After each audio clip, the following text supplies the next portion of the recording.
Hi, I'm Matthew Borey, Chief Intelligence Officer for Osprey Flight Solutions, and I'll be giving today's situation update on the deteriorating airspace operating environment in Iraq.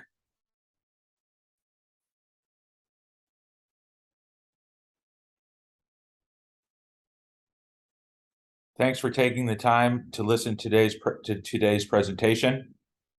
The situation in Iraq is dynamic, and in the past 10 days, we've seen tensions between the U.S. military and Iranian-backed militant groups in both eastern Syria and Iraq continue to escalate.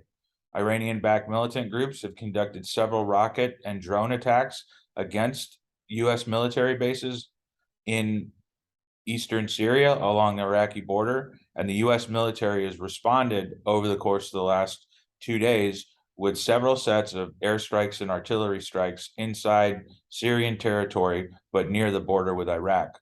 One of these drone attacks on the 15th of August used Iranian-made military-grade weaponized drones launched from Babel, Iraq, south of Baghdad, which crossed a large portion of Iraqi territory and then targeted a U.S. military base inside eastern Syria.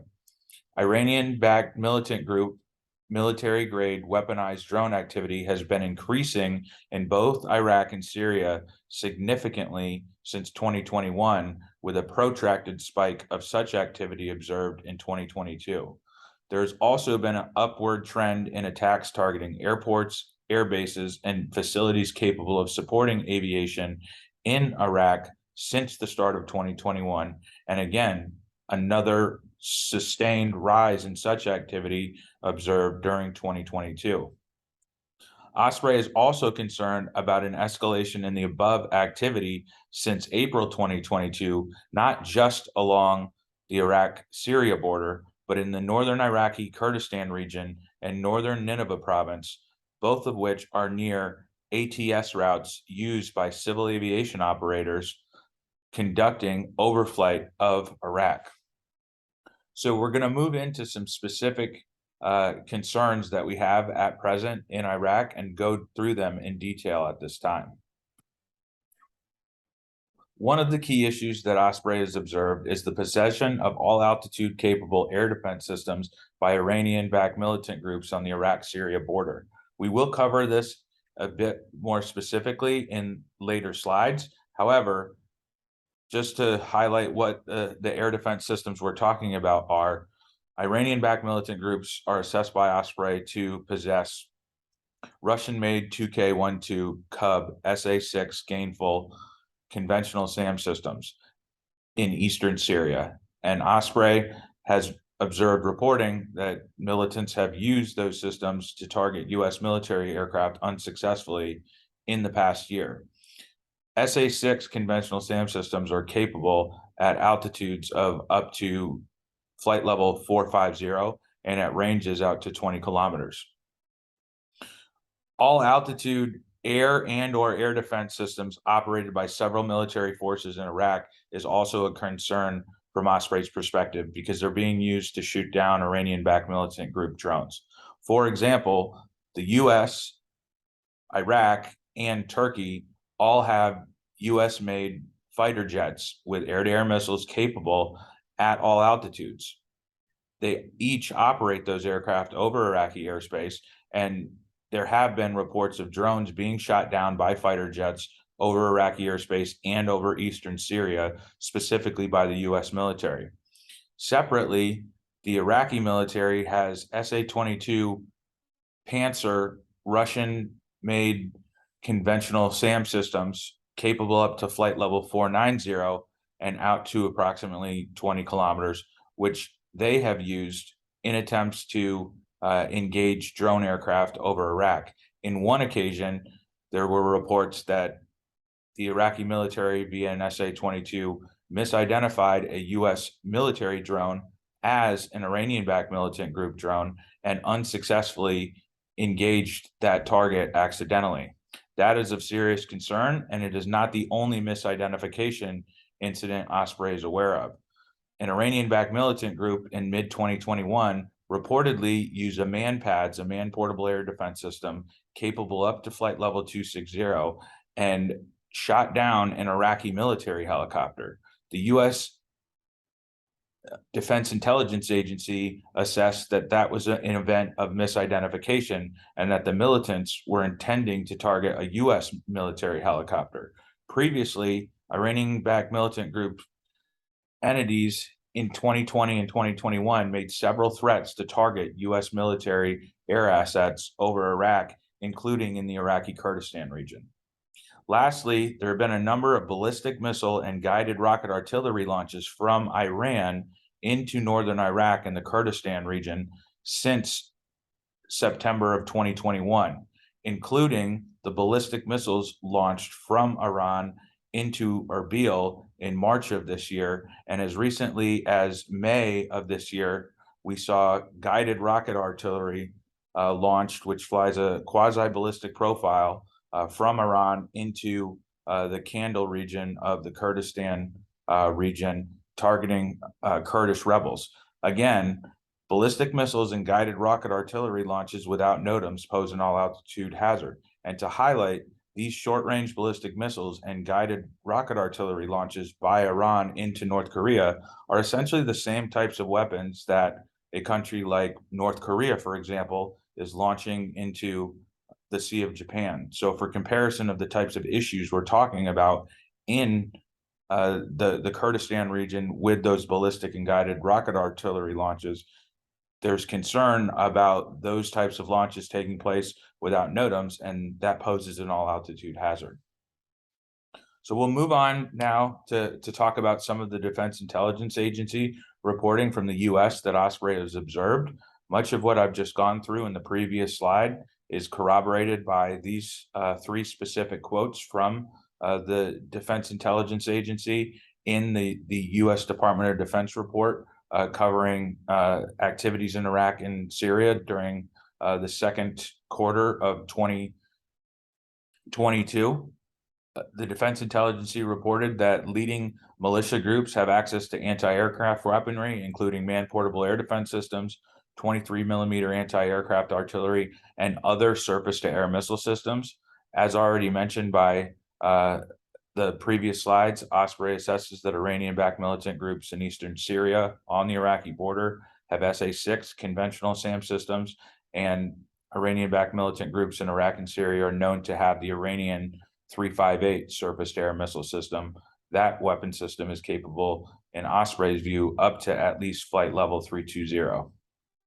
DIA also stated that Iran-aligned militias have messaged an intent to engage U.S. military aircraft, including downing an Iraqi military helicopter in June 2021 using a manpads, which the DIA assessed the militia probably misidentified as a U.S. aircraft.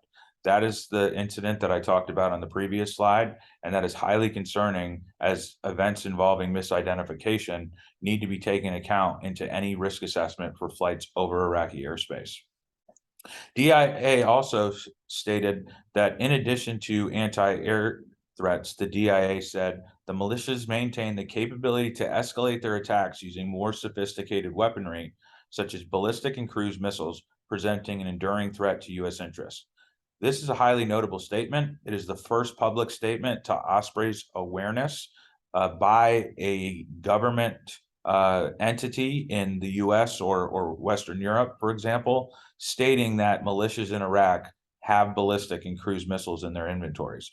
While Osprey has assessed this to be true since 2018, 2019, it had never been officially verified by a government in public, or more specifically, an intelligence agency in public. And again, ballistic missile activity represents an all-altitude hazard.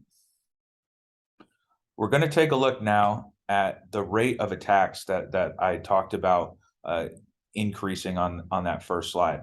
This shows missile launches in Iraq, so those ballistic missile and guided rocket artillery launches by Iran into Iraqi airspace. We're also looking at attacks against airports and air bases. In orange, we have UAV events, so non-state actor drone incidents. And then in last, we have attacks against air assets in flight, military grade. So if you look at the activity since 2018, over 4 years of data here, we're seeing a sustained increase in attacks since the start of 2021. And more concerning, we're seeing a sustained increase that's prolonged into 2022 since October of 2021, when several leading civil aviation governing bodies reduced their restrictions on their air carriers operating over Iraq. So since those restrictions have been lowered, the activity hazardous to aviation has actually increased notably. This is concerning to Osprey because the types of weapon systems that are also available to militants is also increasing. As I talked about those SA-6 conventional SAM systems in eastern Syria on the border with Iraq, that wasn't confirmed until June of this year. When I talked about the Iranian 358 missile system, that wasn't confirmed until October of last year. And DIA, the U.S. Defense Intelligence Agency, only confirmed the possession of ballistic missiles in recent months. So since October of 2021, when the airspace restrictions by several leading civil aviation governing bodies have been reduced, the actual threat, i.e. the capability and intent of militant groups, Iranian-backed militant groups in Iraq to conduct activity hazardous to aviation, has actually gone up. This is a worrying sign, and it's coupled with the protracted political situation in Iraq, which adds uncertainty to the mix. We're going to look specifically at the types of ballistic and cruise missile technology that has potentially been provided to Iranian-backed militant groups. The Fateh 110 short-range ballistic missile system has not only been used by Iran to launch into Iraq against targets in the Kurdistan region as recently as March. There are indications that those types of weapons have been provided to Iranian-backed militant groups. Reporting dating back to 2018 also indicates that Zulfikar and Zelzal variant short-range ballistic missiles and guided rocket artillery, respectively, has also been provided to Iranian-backed militant groups. I do want to highlight that the pictures on this slide do depict the actual weapon systems. So from top to bottom, we have Fateh 110 systems. Next, we have the Zulfikar systems. And then the bottom right picture is a Zelzal variant guided rocket artillery munition. Any pictures that are in the slides will represent the types of weapons in the hands of the Iraqi groups. They're not randomly selected images, and all of the hyperlinks throughout the presentation will work as well. When we look at the ballistic missile and cruise missile activity, it's not just Iran that's launched ballistic missiles or guided rocket artillery into Iraq, and I've listed off those incidents here, again, as recently as a couple times in 2022 and late in 2021, that type of activity occurred from Iran into northern Iraq. We also saw Turkey launch ballistic missiles into the Iraqi Kurdistan region in May of 2019, and the U.S. military conducted cruise missile launches from the Persian Gulf into Syria, which crossed Iraqi airspace in April 2018. If you look at the image on this slide, it depicts Fur Baghdad, and it shows where all the ATS routes are in the country, i.e. where civil aviation operators are flying. The key takeaway is anywhere in red is representing an all altitude hazard, i.e. we've observed activity hazardous to aviation at all altitudes in those areas. Again, you can see the Kurdistan region and central parts of the country are affected by this type of activity. We'll move on to the Iranian-backed militant group drones. We know that there's a variety of drones that are in possession of Iranian-backed militant groups. Some are commercial off-the-shelf, small quadcopter or octocopter type systems that fly at less than 1,000 feet. However, the most capable drones, such as the Shahed 136 and the Samad 3, operated by the Iranian-backed militant groups, are getting into flight levels that are going to be above flight level 200 and potentially above flight level 300 with the Shahed 136 or even more advanced drone technology that Iran may have provided to Iranian-backed militant groups.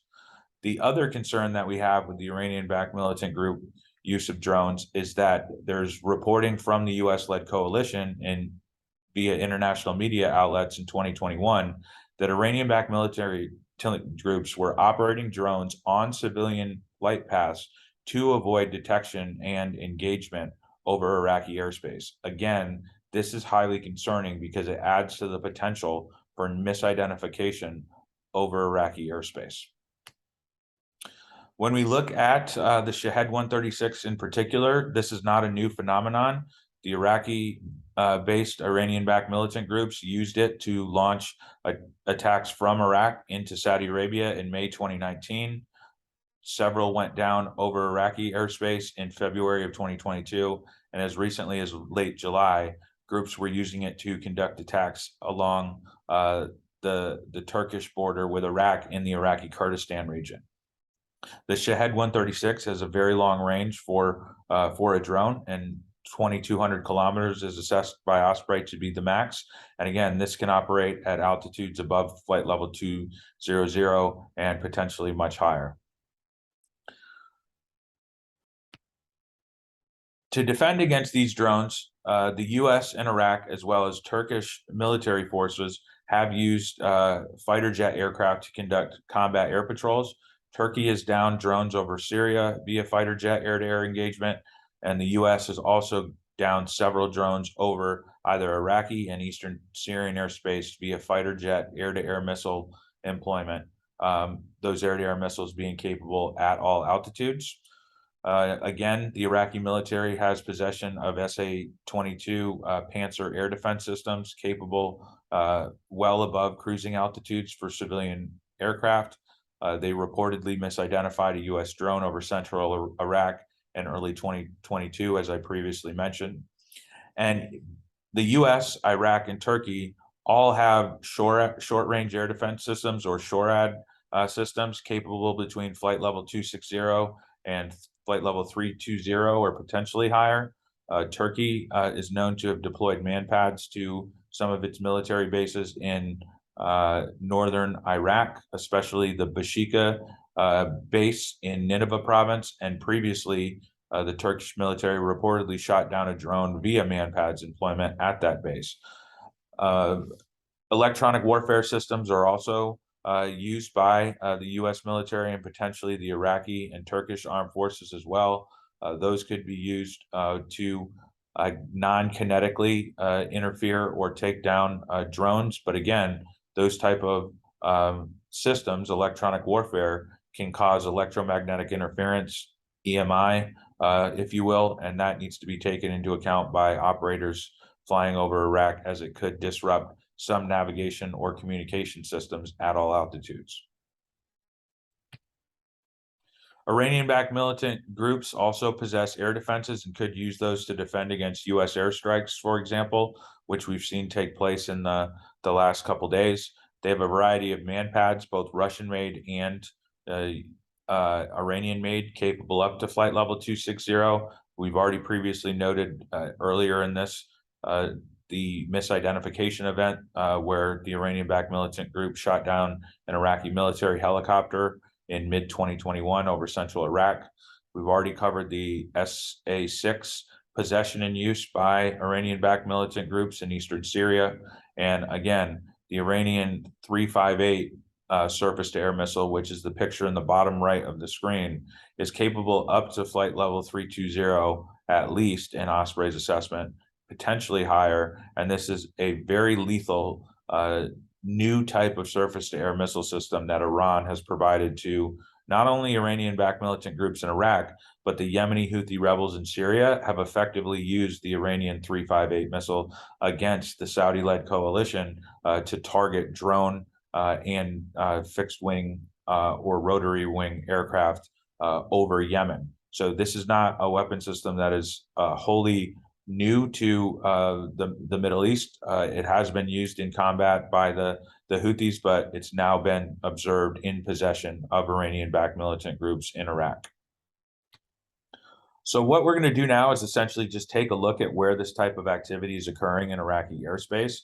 To cut straight to the point, the lines on the map are the ATS routes over Iraqi airspace, i.e. where civilian aircraft fly. The three main ATS routes you can see in the east of the country, which are clearly delineated in the north to south, are used primarily by civil aviation operators. The issue is that any shape on the map in white represents where activity hazardous to aviation at all altitudes has been observed. Either the use of ballistic missiles, guided rocket artillery, conventional surface-to-air missiles, or fighter jet air-to-air missile engagements. You can see there are a number of incidents with white shapes noted on the maps. Many of them have occurred near those airways, and that is highly concerning to Osprey, as this is only activity since July of 2021. The green triangles on the map represent where Osprey has observed Iranian-backed militant group drone activity. So again, this is not confined to the east of the country or the north of the country. We've observed this north to south, though predominantly located in the north and the center of Iraq. But again, close to where or directly near ATS routes used by civil aviation operators. And then lastly, in gray, we have the air defense system use. So likely flight level 260 to 320 by the US military, the Iraqi armed forces, and the Turkish armed forces. Again, we've observed this type of activity not just in areas near Baghdad, for example. It's been observed regularly in the north of the country as well. And as you can see, the same type of activity that's happening in eastern Syria on the border with Iraq is essentially happening in Iraqi airspace based on the data that Osprey's collected since July of 2021. One of the things that I do want to highlight is, after covering all this and saying, yes, there is plenty of activity that's hazardous to aviation, some of it is affecting all altitudes in Iraq, and Osprey is concerned about it, we're also collecting data that is very specific. So every one of the attacks that we've tracked in Iraq over the last 2 years, we have taken a timestamp. So what time in UTC time did that attack occur? And now we've analyzed all that data, and you can see that the vast majority of activity hazardous to aviation in Iraq is happening between 1800 and 0600 UTC. And even more specific, from 1500 to 0600 UTC, the vast majority of that hazardous activity is occurring in that time frame, i.e. this activity is taking place during hours of darkness. So if you think about mitigation measures for overflying Iraqi airspace, Osprey's view that the #1 mitigation measure is not necessarily what ATS route you fly on or what altitude you fly on. Yes, we advise to fly on standard ATS routes, and yes, we advise to remain at typical cruising altitudes of flight level 330 and above. However, the #1 way to mitigate your exposure to activity hazardous to aviation at all altitudes over Iraq is to fly during hours of daylight. This is backed up by a comprehensive collection of incident data for Iraq by Osprey, with time and location-based identification used as part of the analysis. So the key takeaways of the briefing today are that a vast amount of activity hazardous to aviation is occurring at night. Again, the key mitigation measure is to fly during the day, and that is what Osprey is advising our clients. Main ATS routes in for Baghdad, including over northern Iraq, are exposed to hazardous activity at all altitudes, and again, much of this is occurring during hours of darkness. Heightened air and air defense sensitivity by several military forces at present in the country is concerning to Osprey.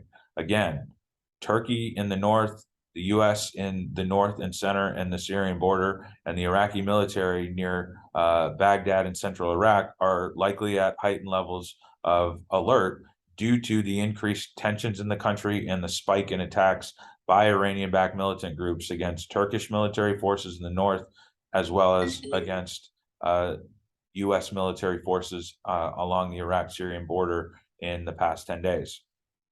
Also, we've noted the incidents related to misidentification that have already occurred in Iraqi airspace in 2022. While one incident involved a military misidentifying another military asset as a militant group asset, and the second one being a militant group assessing a military asset to be a different military asset, it does highlight that the conditions are rising for an unfortunate event to happen in Iraqi airspace, and that needs to be taken into account as any risk assessment is being conducted.